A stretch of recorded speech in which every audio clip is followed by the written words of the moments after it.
வணக்க மக்களே, நீங்கள் பார்க்குறது மிஸ்டர் பாவங்கள். நான் சரவணா. இந்த வீடியோவில் நம்ம என்ன பார்க்க போகிறோம்னா, முதல் 5 இடத்துல இருக்கிற ஹீரோ எவ்வளோ சம்பளம் வாங்குறாங்கன்னா பார்க்க போகிறோம். இதை பற்றி ஏற்கனவே ஒரு வீடியோ போட்டிருப்போம். அந்த வீடியோவில் 10 to 6 வரை இருக்கிற ஹீரோ எவ்வளோ சம்பளம் வாங்குறாங்கன்னு பார்த்துருப்போம். இந்த வீடியோவில் டாப் 5 ஹீரோஸை பற்றி பார்த்துடலாம். அப்புறம் ஒரு முக்கியமான விஷயம், நான் அவங்க சேலரி ரீதியாக தான் பிரித்து சொல்கிறேன். எந்த ஒரு தனிப்பட்ட கருத்தும் இல்லை. கமெண்ட்ல வந்து கழுவி ஊற்ற வேண்டாம். 5வது இடத்துல இருக்கிற ஹீரோ யாருன்னா நம்ம சூர்யா தான். சூர்யா சாருக்கு ஹிட்டுங்கிற வார்த்தை மறந்து போச்சு போல. இவரோட படம் வசூல் ரீதியாக ஹிட் ஆகி ரொம்ப நாள் ஆச்சு. ரொம்ப நம்பிக்கையை வச்சு NGK காப்பான் படம் ரிலீஸ் ஆச்சு. ஆனால் அது கூட சரியாக போகலை. என்னதான் படம் நல்லா வசூல் ஆகலைனாலும் இவருக்கு ரசிகர் பட்டாலும் ரொம்ப இருக்குது. சூர்யாவுக்கு தமிழில் மட்டும் இல்லாமல் தெலுங்கு, மலையாளத்தில் கூட ஃபேன்ஸ் இருக்காங்க. இவரோட அடுத்த படம் கண்டிப்பாக ஹிட் ஆகணும். சூர்யாவோட சம்பளம் 20 கோடி வரைக்கும் வாங்குறாரு. அடுத்த 4வது இடத்துல இருக்கிற ஹீரோ யாருன்னா நம்ம உலகநாயகன் கமலஹாசன் தான். நடிப்பில் யாரோடையும் ஒப்பிட முடியாத கமல் சினிமாவில் புது புது விஷயங்களை கொண்டு வந்திருக்காரு. இவரோட படம் எவ்வளோ வருஷம் ஆனாலும் ரசிகர் கொண்டாடுற மாதிரியான படங்கள் தான்.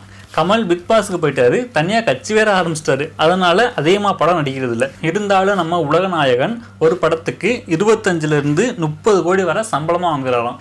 3வது இடத்துல இருக்கிற ஹீரோ யாருன்னா நம்ம தலை அஜித் குமார். அல்டிமேட் ஸ்டார், காதல் மன்னன்னு பல பேர் இருக்குது தலைக்கு.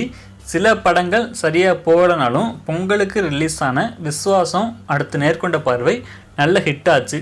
அதனால தலையோட மார்க்கெட் உயர்ந்துருச்சு. நம்ம தலை ஒரு படத்துக்கு 30 கோடி சம்பளம் வாங்குறாராம். 2வது இடத்துல இருக்கிறது யாருன்னா தளபதி தான். தளபதி தமிழ் சினிமாவில் ஒரு பெரிய ரெக்கார்டை உருவாக்கி அடுத்த படத்தில் அதை விட பெரிய ரெக்கார்டை உருவாக்குறது நம்ம தளபதி தான்.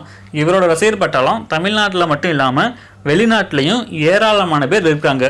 தெரி, மெர்சல், சர்க்கார், பிகில் இந்த படங்கள்லாம் நல்ல ஹிட் ஆகி பாக்ஸ் ஆஃபீஸில் தனக்குன்னு ஒரு இடத்த பிடிச்சிருக்கு.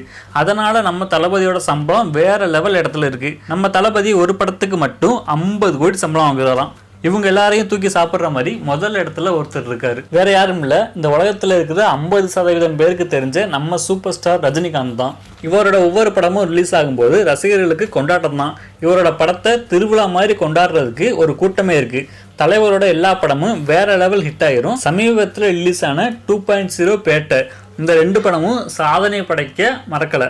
இப்போ நம்ம யார் ஃபேனானாலும் இருக்கலாம், ஆனால் 90s பிறந்தவங்க எல்லாரும் கண்டிப்பாக சூப்பர் ஸ்டாரோட ஃபேனாக தான் இருந்திருப்போம். சூப்பர் ஸ்டார் ஒரு படத்துக்கு எவ்வளோ சம்பளம் வாங்குறாருன்னா சாக்காக வேணாம், ஒரு படத்துக்கு மட்டும் 60 கோடி சம்பளம் வாங்குறாராம்.